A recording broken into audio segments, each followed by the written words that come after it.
Why hello there, traveler.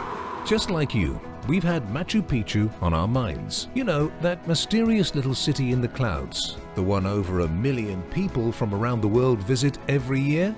Ah yes, that one.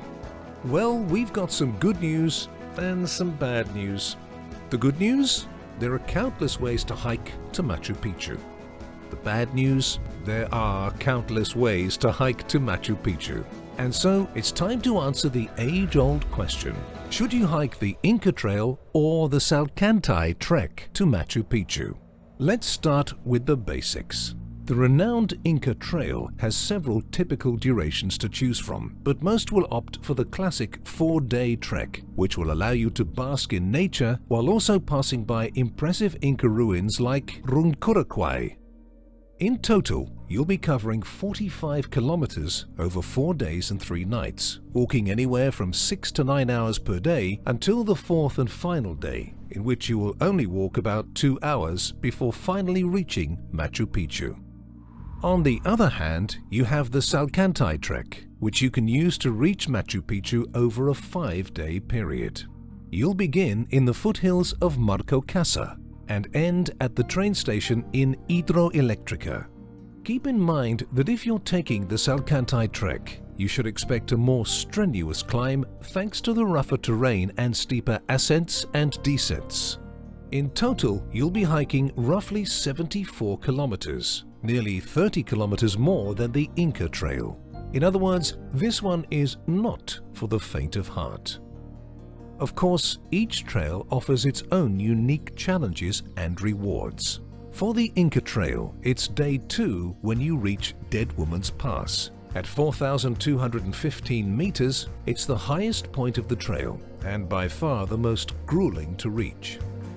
The hardest part of the Salkantay trek also arrives at day 2, because that's when you'll reach the Salkantay Pass, which boasts a dramatically high elevation of 4,600 meters, even higher than Dead Woman's Pass. The climb pays off, rewarding you with some truly spectacular views.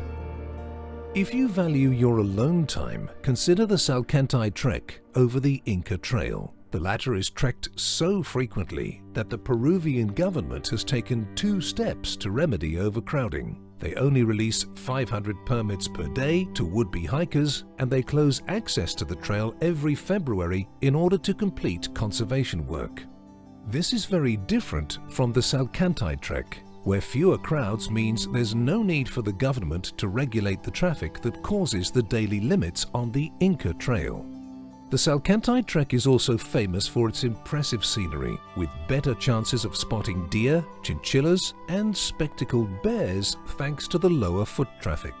You'll also be able to take in stunning views of the Andes while trekking through lush valleys and dense jungles. While on the Inca Trail, you'll experience everything from cloud forests to intriguing ruins like Winewayna, and of course jungles, orchids, birds and butterflies. Unfortunately, you'll have a much lower chance of seeing bigger wildlife because of the crowds. Campsites will also be busier than you might prefer, especially during peak season. Machu Picchu and the Inca Trail are busiest in July and August, but any time between May to October will strike a favorable balance between weather and crowds. Alternatively, the Salkantay trek can be hiked year-round, depending on how much rain and mud you can tolerate.